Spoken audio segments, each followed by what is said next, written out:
कार्यक्रम के पुण्यार्जक हैं मानक चंद, कमला देवी, राकेश कुमार नीतू, ऋषभ सौम्या एवं आयुषी मुशरफ, B123 सेठी कॉलोनी जयपुर, प्रेमचंद विजय लक्ष्मी अजमेरा जयपुर, अशोक राजलक्ष्मी पांड्या जयपुर, सुनील रेणु कासलीवाल नई दिल्ली। श्री नरेंद्र श्रीमती सुदेश रानी जैन, विपिन कुमार संगीता जैन, मुजफ्फरनगर निवासी, प्रवासी दुर्गापुर पश्चिम बंगाल, संजय दीपा जैन, राजीव सोनिया जैन, पूनम चंद सविता जैन मेरठ, पंकज श्वेता जैन दिल्ली, अभिषेक रिद्धि सिद्धि वैभव, आंचल सोबित जैन एवं समस्त नावला परिवार। अतुल जैन, प्रेरणा जैन, दीक्षा जैन, एशियाड गेम्स विलेज नई दिल्ली, राजेश्वर जैन, शशि जैन, जैन मिलन विहार मुजफ्फरनगर उत्तर प्रदेश। ध्रुव, पर्थ, नमिता, धीरज गर्ग गुरुग्राम, परिधि, रिद्धिमा, नेहा, विकास जैन गुरुग्राम, मीना, विनोद अग्रवाल, रोहिणी दिल्ली। श्री मुनेन्द्र कुमार जैन, सरिता जैन, अतुल जैन, शिप्रा जैन, आर्यन जैन, मनीष जैन, श्वेता जैन, मीशा जैन मुजफ्फरनगर।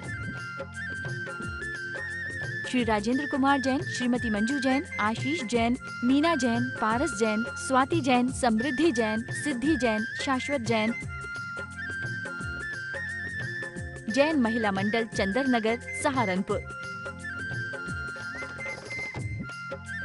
श्री किशोर भाई खंधार की पावन स्मृति में श्रीमती सुषमा खंधार, परिमल खंधार, मोना खंधार, मुकेश कुमार, साक्षी कुमार, ईशा कुमार, डिम्पल गांधी, सोनल गांधी एवं हेतार्थ गांधी अहमदाबाद। जय जिनेन्द्र अष्टविह कन्नमोके अष्ट गुणढ्ये अणोवमे सिद्धे अष्टम पुण्यविनिविष्टे निष्ठे कज्जेय वंदिमो नित्यम। पंच परमेष्ठी भगवान की जय। आज जो गाथा नंबर 73 पृष्ठ 70 ज्ञानशाला में आपको पढ़ाई जा रही है, ये बहुत अच्छी गाथा है। ये गाथा क्या बता रही है? केवल पढ़ने से कार्य होने वाला नहीं। पढ़ता तो अभव्य भी बहुत है, लेकिन वह अपना कल्याण नहीं कर पाता। कल्याण कैसे होता है? जो पढ़ें और पढ़ने के साथ जीवन में भी उतारें, तब तो कल्याण हो। मात्र पढ़ने से नहीं होता कल्याण। देखें, बहुत सुंदर गाथा है। आइए। मोक्षम असदहंतो अवमियसतो दुजो अधीयेज पाठो न करे द्विगुणम असदहंतस्यणाणम तो। मोक्षम, मोक्ष का, असदहंतो, अश्रद्धान करता हुआ, अर्थात श्रद्धा न करता हुआ, अभव्य सत्तो, अभव्य जीव, जो अधीये जो शास्त्र पढ़ता है। अभव्य जीव शास्त्रों को पढ़ता है। अभव्य जीव मुनि भी बनता है। अभव्य जीव तपस्या भी करता है, सब करता है, लेकिन उसका वह पढ़ना, उसका तपस्या कार्यकारी नहीं होती। देखें, मोक्षम असदहंतो, मोक्ष का श्रद्धा नहीं करता हुआ, अभव्य जीव, जो अधीये जो शास्त्र पढ़ता है, उसका वह पाठो, उसका वह स्वाध्याय, गुणम न करे दी, गुण नहीं करता, गुणकारी नहीं होता, उसका लाभ नहीं दे पाता। क्यों नहीं दे पाता? असदहंत शरणाणम तू, ज्ञान का श्रद्धा न होने के कारण। वो पढ़ता तो है, लेकिन ये पढ़ना, ये कैसे मोक्ष को प्राप्त कराएगा, इसका उसे श्रद्धा नहीं है। यहाँ शास्त्रों में लिखा है, इस तरह तपस्चरण करने से इस तरह कर्मों का नाश होगा, उसका उसको श्रद्धा नहीं। पढ़ता ज़रूर है, ज्ञानी है, लोगों को प्रवचन देता है, पढ़ाता है, सब कुछ करता है, उसके प्रवचन से और जीवों को सम्यक दर्शन हो जाता है, लेकिन उसका पाठ स्वयं को गुणकारी नहीं होता। फिर एक बार देखें, मोक्षम असदहंतो, मोक्ष का श्रद्धा न करता हुआ जो अभव्य जीव है, वो जो अधीये जो शास्त्र पढ़ता है, उसका वह पाठ गुण को नहीं करता है। मतलब लाभकारी नहीं होता। पाठ में पढ़ा तो शास्त्र में ज़रूर, मोक्ष मार्ग क्या है, मोक्ष की प्राप्ति कैसे होती है, पढ़ता ज़रूर है, याद भी करता है, बहुत गाथाएं उसको याद हैं, लेकिन ज्ञान का श्रद्धा नहीं होने के कारण उसका वह पाठ गुणकारी नहीं होता, अर्थात उसकी आत्मा में सम्यक या मोक्ष मार्ग नहीं बन पाता। पंडित जी, अभव्य को इतना सब कुछ होने के बावजूद भी श्रद्धान क्यों नहीं हो पाता? इसलिए नहीं हो पाता कि वो जो शास्त्र पढ़ता है उसका लक्ष्य कर्म का क्षय नहीं है, उसे अपनी आत्मा के साथ लगे कर्मल को नष्ट करना है, ये उसका लक्ष्य नहीं है। उसने शास्त्र इसलिए नहीं पढ़ रहा, वो तो ये देखता है इन कार्यों के करने से महान पुण्य का बंध होगा और पुण्य बंध होने से स्वर्ग की प्राप्ति होगी। पहली ज्ञानशाला में एक लाइन बड़ी अच्छी आई थी, आचार्य कुंद महाराज की पहली ज्ञानशाला में आई थी, क्योंकि नदसो कम्मख्य निमित्तम धम्मम भोग निमित्तम, अर्थात वो धर्म का सेवन करता है भोगों के लिए, कर्म क्षय के लिए नहीं करता। अब जब कर्म क्षय के लिए नहीं करता तो फिर कर्म क्षय हो कैसे जाएगा? हाँ, भोग के लिए करता है तो भोगों की प्राप्ति हो जाती है। इसलिए जो अभव्य जीव है कितना ही धर्म साधन करे, कितना ही तीर्थंकरों की दिव्य ध्वनि वगैरह सुने, लेकिन फिर भी उसका कल्याण कभी नहीं हो पाता। पंडित जी, अभव्य जीव के लिए इतना दुर्लभ है कि 9वें ग्रह तक पहुंच जाता है। 9वें ग्रह तक पहुंचने में आत्मा को क्या लाभ हुआ? शरीर को तो लाभ हुआ कि उसको शारीरिक सुखों की प्राप्ति हुई, भोगों की प्राप्ति हुई। आत्मा को लाभ क्या हुआ? कुछ भी लाभ नहीं हुआ। अगर वही स्वाध्याय, अगर वही सारा अध्ययन अगर कर्म क्षय के लिए किया गया होता तो वो हो सिद्ध अवस्था प्राप्त हो गई होती।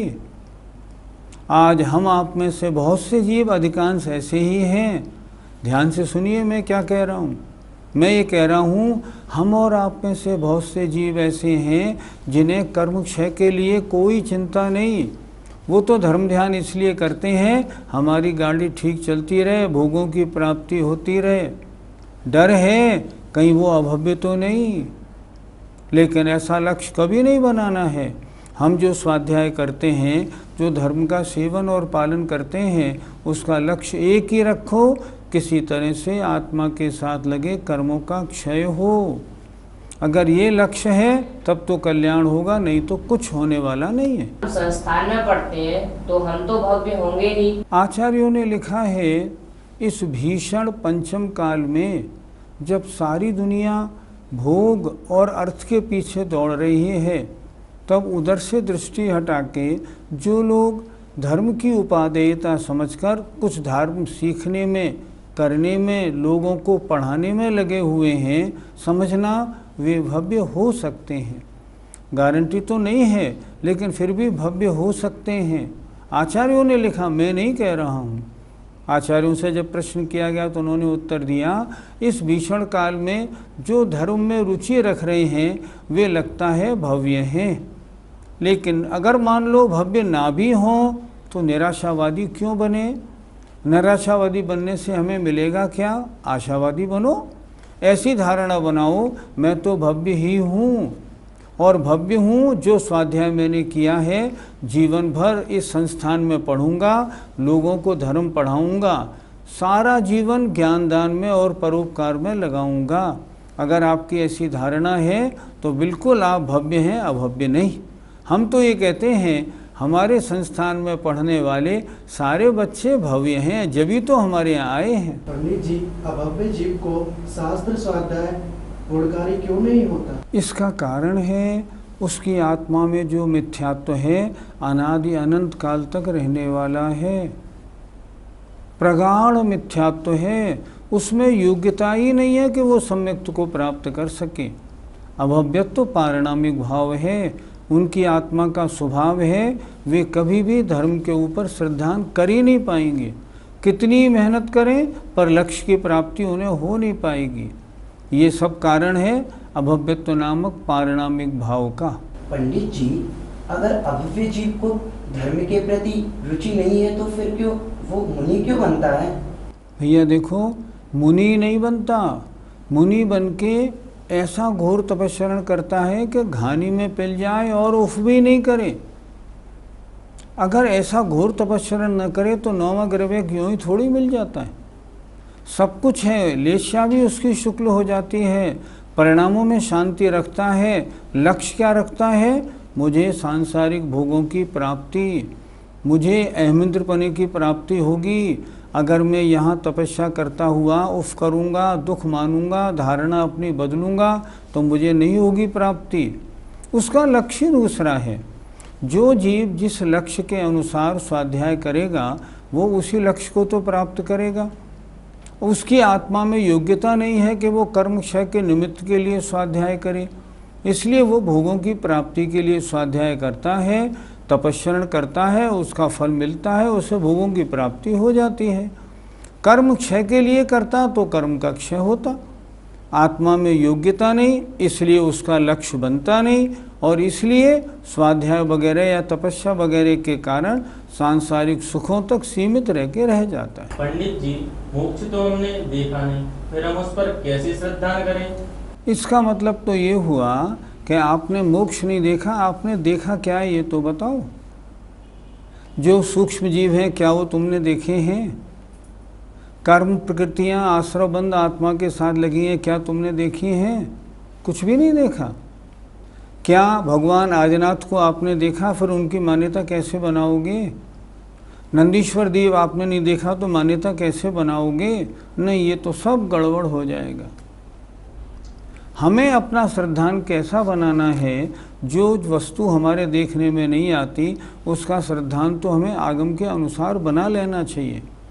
आचार्यों ने बहुत अच्छी तरह लिखा है, 3 पदार्थों का श्रद्धान हमारे देखने में नहीं आता, हम आगम के अनुसार वैसा श्रद्धान बनाते हैं। पहला, जो वस्तु सूक्ष्म है, देखने में नहीं आती, जैसे निगोदिया जीव। कोई आपसे कहे ये आलू है, इसमें जीव कहाँ है? भैया दिखाओ तो सही, जीव दिख ही नहीं रहे, मैं कैसे मानूं? हम कहेंगे भैया सूक्ष्म हैं, शास्त्रों में लिखा है, वो मानना पड़ेगा। सर्वज्ञ के वचन हैं। जो वस्तु दूरवर्ती है, नंदीश्वर द्वीप है, स्वयंभू रमण समुद्र है, हम तो इसको नहीं मानेंगे। नहीं मानेंगे तो आपको दिखाया थोड़ी जाएगा। इसलिए दूरवर्ती पदार्थ जो शास्त्रों में लिखे हों, हमारे जिन मुनि महाराजों ने इन शास्त्रों को लिखा सत्य महाव्रती थे, उन्होंने एक शब्द भी झूठ नहीं लिखा। इसलिए ये श्रद्धान करके हमें श्रद्धान करना चाहिए। और जो भूतकालीन हैं, इतना अनंतानंद 24 हो गई, इन पर श्रद्धान कैसा बनेगा?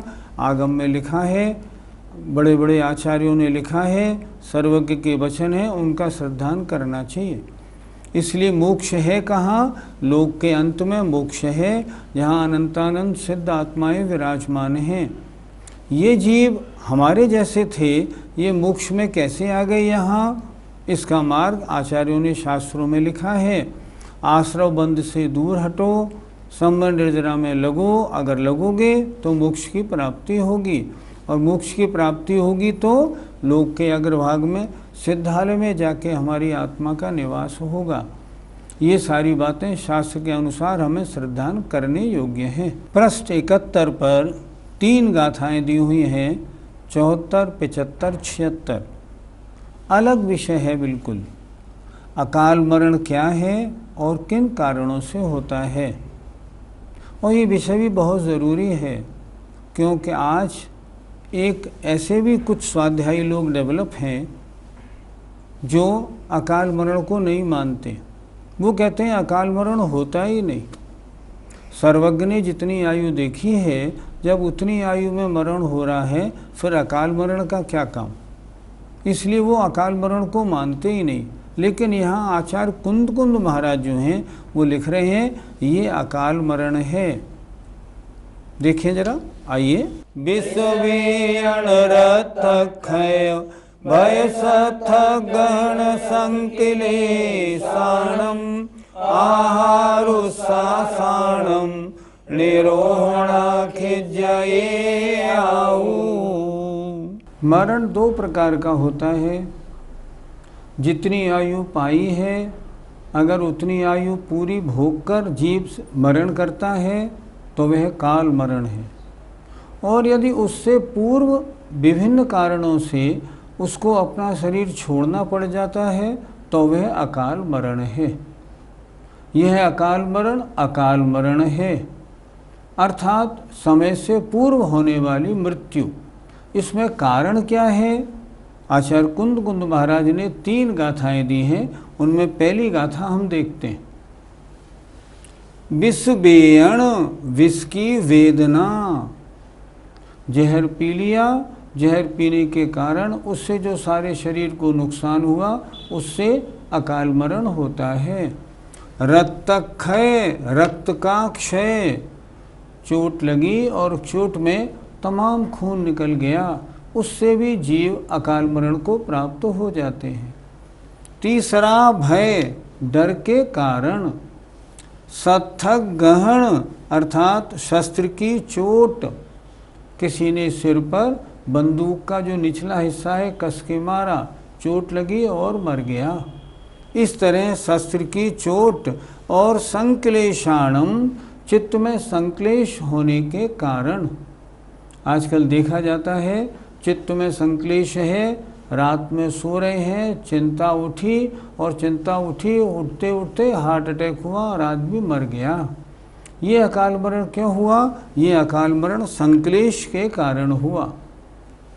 और अगला कारण लिखा है आहार उत्सासाणम रेरोहणा, अर्थात आहार और सांसोच्छ्वास के रुकने से। किसी का आहार बंद कर दिया जाए या किसी की सांसोच्छ्वास रोक दी जाए, उसके कारण आयु माने जो आयु है क्षीण हो जाती है। बहुत अच्छी गाथा लिखी है। आयु के क्षीण होने के कौन कौन से कारण हैं, इनका अच्छी तरह से यहाँ विश्लेषण हुआ है। फिर देखते हैं। विष की वेदना, रक्त का क्षय, भय, डर के कारण भी अकाल मरण हो जाता है। सत्थक गहन, शस्त्र की चोट। संक्लेशाणम, और चित्त के संक्लेश, तथा आहार और श्वासोच्छ्वास के रुकने से आयु क्षीण हो जाती है, अर्थात मरण पूर्व में ही हो जाता है। उस समय क्या होता है? आयु कर्म के सारे निषेक खिर जाते हैं, नष्ट हो जाते हैं, आत्मा शरीर छोड़ देता है। इस तरह इसमें अकाल मरण के कारणों पर अच्छी तरह से प्रकाश डाला गया है। अकाल मरण किसे कहते हैं? किसी जीव को 100 वर्ष की आयु मिली हो और अगर किन्हीं कारणों से, जो कारण इस गाथा में बताए हैं, उन कारणों से वह 100 वर्ष से पूर्व उसकी आत्मा अगर उस शरीर को छोड़ देती है तो उसके मरण को अकाल मरण कहा जाता है। इन कारणों से, जो कारण यहाँ बताए हुए हैं, इन कारणों से समय से पूर्व जो मृत्यु हो जाती है उसका नाम अकाल मरण है। पंडित जी, इस प्रकरण में स्पर्श से क्या तात्पर्य है? आचार्य ने यहाँ 4 शब्द दिए हैं। श्रद्धान करता है, प्रतीति करता है, रुचि करता है और स्पर्श करता है। श्रद्धान करता है का मतलब जो शास्त्रों में लिखा है ये बिल्कुल ठीक है। प्रतीति करता है का मतलब विश्वास भी करता है। रुचि करता है का मतलब उनमें रुचि करता है, खूब पढ़ता है, समझता है, याद करता है अच्छी तरह से। और तो और प्रवचन कला में इतना दक्ष हो जाता है कि उसका प्रवचन सुनकर लोग सम्यक दृष्टि बन जाते हैं। और फासेदी का मतलब होता है उस धर्म को स्पर्श करता है, मतलब जीवन में उतारता भी है। व्रतों को लेता है, प्रतिमा धारण करता है, या ये कहिए मुनि बनता है, तपस्या भी करता है, शारीरिक कष्टों को भी झेलता है। जैसे जैसे शास्त्रों में लिखा है वैसे वैसे करता है, लेकिन उसका लक्ष्य गलत है। उसका लक्ष्य क्या है? सांसारिक भोगों की प्राप्ति। इसलिए आचार्य ने शब्द दिया भोग निमित्तम। इन सारे कार्यों को करने के लिए उसका लक्ष्य एक ही रहता है, मुझे सांसारिक भोगों की प्राप्ति हो। कर्म क्षय के लिए वो उनको नहीं करता, क्यों नहीं करता? उसे कर्म क्षय में रुचि नहीं, उसे सांसारिक भोगों में रुचि है। इसलिए सब कुछ करते हुए भी संसार बंधन उसका न कभी टूटा है न कभी टूटेगा। तो यहाँ फासेदी का मतलब होता है स्पर्श करना, मतलब अपने जीवन में उतारना, अर्थात तदनुरूप अपना आचरण भी करना। श्रद्धान करना, रुचि करना, प्रतीति करने के साथ आचरण भी करता है, लेकिन आचरण का लक्ष्य उसका ठीक नहीं है। जय जिनेंद्र। इस कार्यक्रम के पुण्यार्जक हैं मानक चंद, कमला देवी, राकेश कुमार नीतू, ऋषभ सौम्या एवं आयुषी मुशर्रफ, B123 सेठी कॉलोनी जयपुर, प्रेमचंद विजय लक्ष्मी अजमेरा जयपुर, अशोक राजलक्ष्मी पांड्या जयपुर, सुनील रेणु कासलीवाल नई दिल्ली। श्री नरेंद्र श्रीमती सुदेश रानी जैन, विपिन कुमार संगीता जैन, मुजफ्फरनगर निवासी, प्रवासी दुर्गापुर पश्चिम बंगाल। संजय दीपा जैन, राजीव सोनिया जैन, पूनम चंद सविता जैन मेरठ, पंकज श्वेता जैन दिल्ली, अभिषेक रिद्धि सिद्धि वैभव, आंचल सोबित जैन एवं समस्त नावला परिवार। अतुल जैन, प्रेरणा जैन, दीक्षा जैन, एशियाड गेम्स विलेज नई दिल्ली, राजेश्वर जैन, शशि जैन, जैन मिलन विहार मुजफ्फरनगर उत्तर प्रदेश। ध्रुव, पर्थ, नमिता, धीरज गर्ग गुरुग्राम, परिधि, रिद्धिमा, नेहा, विकास जैन गुरुग्राम, मीना, विनोद अग्रवाल, रोहिणी दिल्ली। श्री मुनीन्द्र कुमार जैन, सरिता जैन, अतुल जैन, शिप्रा जैन, आर्यन जैन, मनीष जैन, श्वेता जैन, निशा जैन मुजफ्फरनगर। श्री राजेंद्र कुमार जैन, श्रीमती मंजू जैन, आशीष जैन, मीना जैन, पारस जैन, स्वाति जैन, समृद्धि जैन, सिद्धि जैन, शाश्वत जैन, जैन महिला मंडल चंदर नगर सहारनपुर। श्री किशोर भाई खंधार की पावन स्मृति में श्रीमती सुषमा खंधार, परिमल खंधार, मोना खंधार, मुकेश कुमार, साक्षी कुमार, ईशा कुमार, डिम्पल गांधी, सोनल गांधी एवं हेतार्थ गांधी अहमदाबाद।